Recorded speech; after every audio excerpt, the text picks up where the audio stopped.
Hey, what is going on, Headliner Nation? Thanks so much for tuning in to another episode of the Fantasy Headliners. I'm Kyle Richardson, and it is time for our weekly preview show for fantasy baseball, talking DFS plays, waiver wire targets, trending up, trending down, everything that you need to get a heads up on the competition for next week.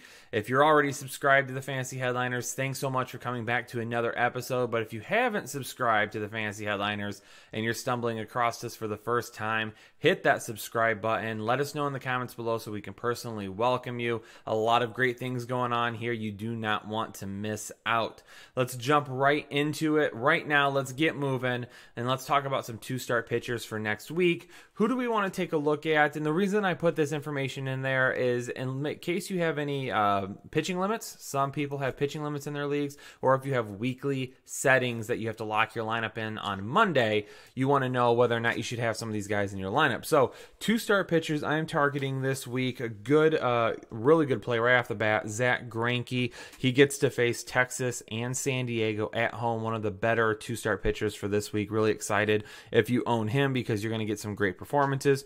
Corey Kluber, yep, he got knocked around a little bit his last time out, but he gets the Tigers at Detroit, and then he gets Kansas City at Kansas City. A decent week for him to bounce back. Justin Verlander, the sturdy ace, is at home against New York, and then on the road at Seattle.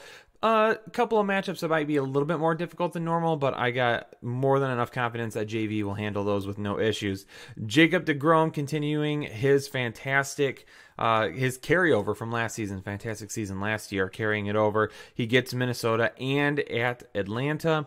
Vince Velasquez, this might be one that catches you off guard a little bit. He's at Washington, which is an okay matchup, not great, but okay, he's at home against Washington, and then he is at Miami, so he is a guy I'm taking a look at this week. I think he could offer you some solid value because he's probably not owned in a ton of leagues right now. Joey Lucchesi from the San Diego Padres, he is at San Francisco and at Arizona this week. Really like both of those matchups for him. Madison Bumgarner at home against San Diego, at home against Colorado. And then Blake Snell, probably the best pitching option this week. He gets the Chicago White Sox in Chicago, and he gets the Toronto Blue Jays in Toronto. So some absolutely great matchups for him to continue to look excellent in 2019. Let's move on to some waiver wire targets. A few guys here that I'm taking a look at for you, and a couple of guys, some deep dive guys as well. I was asked to contribute to an article over on Fantasy Pros last week. Myself and some other experts in the industry gave our take on some deeper guys that you should be taking a look at that are owned in less than 20% of leagues. So I'll talk about them here in a minute, but a few other ones you should be keeping an eye on as well. Jason Hayward, man, Jason Hayward was always one of my favorite players. I really thought he was going to become a superstar. It just never really happened. He got paid like one, but unfortunately, he just never really ended up blossoming into what we thought he could potentially be with a ceiling. But he's off to a great start this year. 10 of 27, 3 home runs, 8 RBI, 7 runs, has a couple of stolen bases as well. So if you're in a league that utilizes maybe more than 3 outfield positions, maybe you utilize 5, maybe a couple of utility, whatever it may be, in deeper leagues, he's a guy I'm taking a look to add right away. Shortstop, Nick Hamed, 12 of 36 with 10 runs scored, but you're not going to get a ton of power with him. So this is a guy that maybe if you have an injury that you're trying to replace, again, maybe a deeper league, maybe you do a middle infield as well as shortstop and second base type positions. If you do that, he's a guy that you could take a look at. Probably won't kill your average. Will help you out with some hits here and there. Will score some runs for you. Not a whole lot of power, but a guy you want to keep an eye on. Now, on the flip side of that, if you could add Jay Bruce with Nick Hamed and you could get one player, it'd be great. But Jay Bruce, if you're in a league where you're not really counting, maybe you don't count strikeouts, maybe you don't count average. A lot of leagues have moved away from average these days. If you're in a league like that, he has 7 for 38 to start the season, but he has 5 home runs and 10 RBIs. So keep an eye on him. He could really help with a little bit of extra power to your lineup. Christian Walker is getting a chance to get an everyday role now with Jake Lamb being injured. He is 7 for 26 to start the year, 3 home runs and 6 RBIs. He has a lot of power upside though, so keep an eye on him. He could really help you in the power department if you are experiencing any issues with that. And then a couple of guys as well that I brought up, one starting pitcher, one position player that I brought up in my Fantasy Pros article was Jordan Zimmerman. He's 13% owned right now. And it's still super early in the season, so maybe you don't want to run out and use a top waiver priority on him, but things are off to a really good start. Number one, because he's healthy. That's the key. Jordan Zimmerman's healthy. He's looking good right now. He has his highest strikeout to walk percentage since 2014 with 18.4%. And he's also currently supporting career lows in line drive percentage at only 13% and extra base hit percentage at only 2%. So he's only 13% owned right now. He's a guy you could take a shot on this week if you really needed some help there. And then Yandy Diaz from Tampa Bay, a guy that I was staying away from a little bit in the preseason. I got a lot of questions about him, and I told everybody I'm keeping an eye on him. I'm not jumping on him right now. If it looks like he could be breaking out, then take the shot at that point. Again, still super early in the season. He's only owned in 10% of leagues right now. But so far this year, his strikeout percentage has dropped to 12% from 15.8% last year. And his walk percentage has risen from 9.2% to 16% this year. So is it a hot start? Is it a real thing? He's always hit for average. It's been the power. Well, he's hitting for power right now. He's got 3 home runs now on the season. Looking a lot better in those regards. Definitely guys that I'm taking a look at there in terms of low percentage owned guys. If you need some waiver wire help this week, those are all individuals that I am taking a look at. Now let's talk about a few DFS plays, and I want to tell you just a quick note on DFS plays. Make sure you're following myself at krich1532, and also our DFS guy, Ryan O'Connell. You'll see him a lot during fantasy football season, but he's been doing well in fantasy baseball DFS as well. He's our resident DFS guru, okay? He's our go-to guy here at the Fantasy Headliners. He is at drafting_king on Twitter as well. Make sure you're following him. He was riding a little bit of a hot streak last week. He won. He at one point in 3 or 4 days, I think he had over $3,000 in winnings. He's got a lot of really good information. So make sure you're following us both on Twitter and keeping an eye on what we'll say during the week. But with these DFS plays, the one thing that I really key on is batter versus pitcher. So taking a look at some statistics, batter versus pitcher in their career this coming week. So let's take a look at a few players here real quick. Kindred Morales against Andrew Kashner, 6 for 10. Not a whole lot of history there, but those 6 hits, he does have 3 home runs and 6 RBI, so he could be a good opportunity on Monday.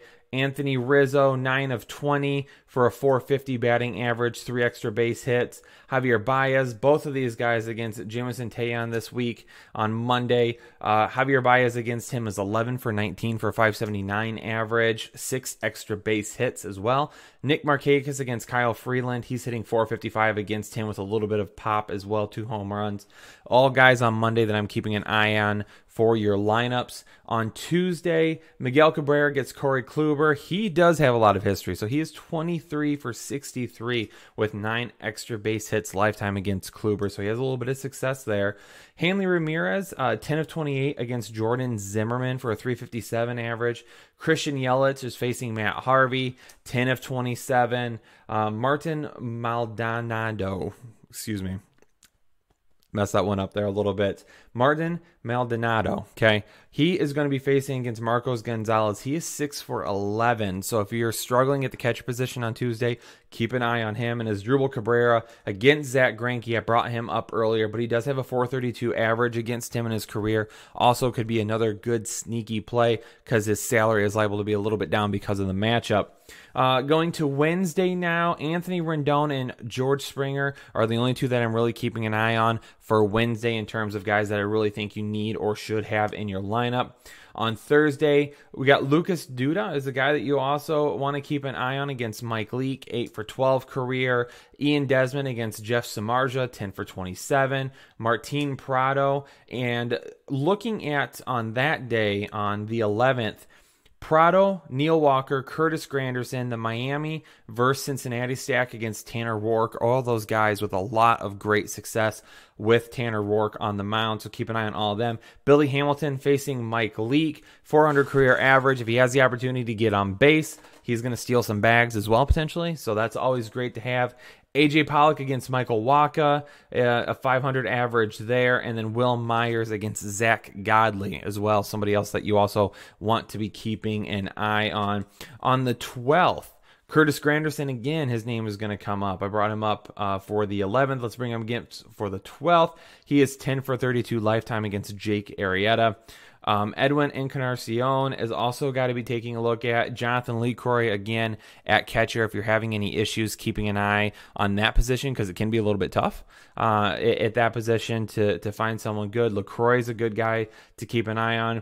I do like Tim Anderson, 6 for 10 career off of J.A. Happ. And he is on the road in Yankee Stadium. Potential for a little bit of opposite field home run power there. You'll never know. That could really be a winning scenario for you on the 12th. Whit Merrifield and Brandon Belt. Brandon Belt against Josh Bettis, 9 for 23 career. Also like him as well. That's on Friday. On Saturday, the 13th. Another guy to keep an eye on, Jose Altuve, tons of success against Felix Hernandez. Obviously, Felix Hernandez is not the pitcher of old. He's a guy to keep an eye on for Saturday.